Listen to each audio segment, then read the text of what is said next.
write that poem. I do not write poetry to inspire you. Matter of fact, correction, I don't write this poetry to entertain you. See, I write this poetry that I hold to be self-evident to enlighten your black ass to some shit you need to be paying mind to.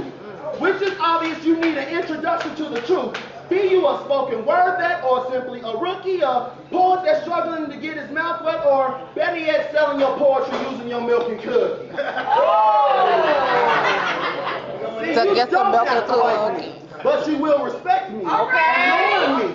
And knowing me, I got a real bad tendency to use in these poems the words beep, beep, beep, beep, beep, beep. Yet it's them same +1 poets that's criticizing what real poetry is. I'm quick to tell, beep, you, your mama, little cousins, and the horse you rode in on. Because the last time I checked, this is food for the soul. And I use these open mic venues as pit stops on this road to find my position among the blind walking to death. And see, while everyone struggles to be in the rain to be right, I am struggling to stay left where there are folks barely getting by on minimum wage. Writers block constipating pens so hot shits don't get dropped on pages, and too many motherfucking child molesters need to be exposed right now instead of when NBC does once a year exposés. I load my backpack up with my bleak days and my cold nights, followed by some boxing gloves and hot wings to fight for this right to be known as a poet amongst those that don't know it, because instead of listening, who's talking while I'm talking? Woo!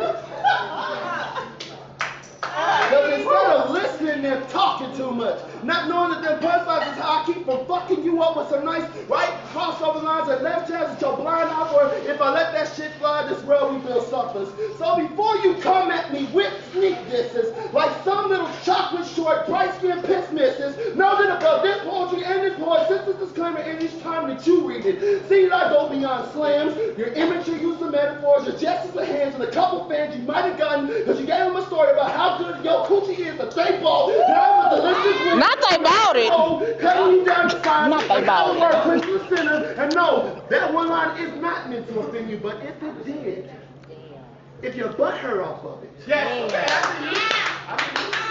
That's nasty. Still, you middle all the way in the cover with a line that makes me want to put down my number to become one of those unto the favorite the hook was with the man for my CD to repeat the stuff like Mike Jones. Rewind that. So take this, hear this, read this as a means to console you for the fact that you weren't listening to me and all I was trying to do was warn you. Holla.